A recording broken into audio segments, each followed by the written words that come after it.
You open a shopping app to buy one item. It costs $40. Then a banner appears. Spend $75 and get free shipping. So you add something you did not plan to buy.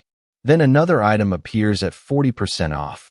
A countdown timer says the offer ends in 9 minutes. 10 minutes later, the order is $92. And somehow, it feels like you saved money. This is one of the strangest tricks in consumer psychology. A discount can transform spending into a feeling of winning. The question is no longer, do I want this product at this price? It becomes, how much money will I lose if I miss this deal? Nothing about the product may have changed, but the frame around the decision has changed completely. Start with the crossed-out price. A jacket is displayed for $80. Above it, you see the original price, $160. Your mind does not evaluate $80 alone. It compares 80 with 160.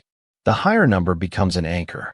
Now, 80 feels small, even if you would never have paid $80 for that jacket without seeing the larger number first. The discount creates an imaginary gain of $80. But you did not receive $80. You spent $80. This difference sounds obvious when stated directly. During a sale, it is surprisingly easy to forget. Behavioral economists sometimes separate two kinds of value in a purchase. The first is acquisition value, how useful or enjoyable the product actually is compared with its price. The second is transaction value, how good the deal feels compared with the reference price.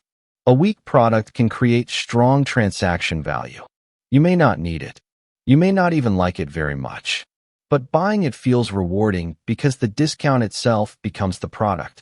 You are not only purchasing shoes, headphones, or a kitchen appliance. You are purchasing the feeling of being a smart shopper. That feeling becomes even stronger when scarcity enters the screen. Only 3 left. Sale ends tonight. 14 people are viewing this item.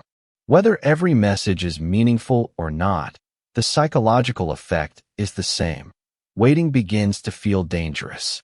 Scarcity changes the imagined future. Without a deadline, you can compare, reconsider, or leave. With a deadline, not buying feels like closing a door forever. The fear of missing a bargain replaces the question of whether the item deserves your money. Then there is the spending threshold. Spend $75 for free shipping. Buy 2 and get the third half price. Add $12 more to unlock a reward. These offers create a target, and the target feels like a challenge.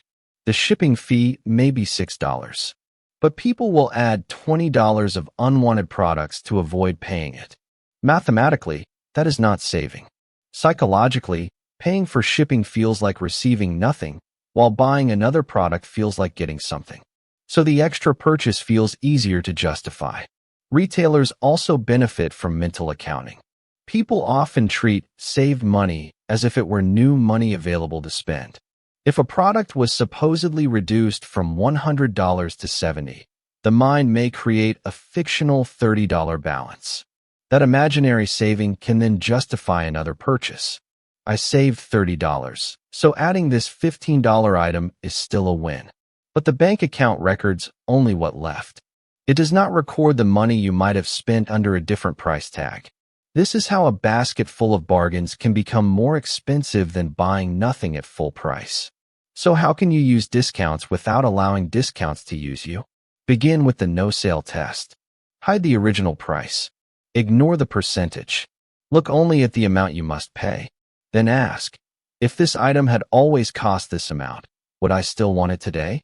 If the answer is no, the discount is creating the desire. Second, separate the product decision from the deal decision. First, decide whether the product solves a real problem, replaces something necessary, or creates enough value to justify its final price. Only after that should you ask whether the offer is competitive. A good deal on the wrong product is still the wrong purchase. Third, calculate the cost of crossing a threshold. If free shipping requires spending $20 more to avoid a $6 fee, write the choice clearly. Pay $6 or spend $20.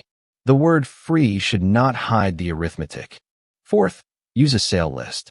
Before major shopping events, Write down what you already plan to buy and the highest price you are willing to pay. If an item is not on the list, give it a 24-hour waiting period. This protects you from allowing the store to write your shopping list after you arrive. Finally, measure savings against buying nothing, not against the crossed-out price. If you spend $80 on something you did not need, you did not save $80. You spent $80. Discounts are not inherently bad. They are useful when they lower the cost of a purchase you had already chosen for independent reasons. The danger appears when the discount becomes the reason for the purchase. The next time a countdown begins, a red price flashes, or a progress bar asks you to add one more item, pause before calculating how much you could save. Ask how much you would spend if the sale did not exist.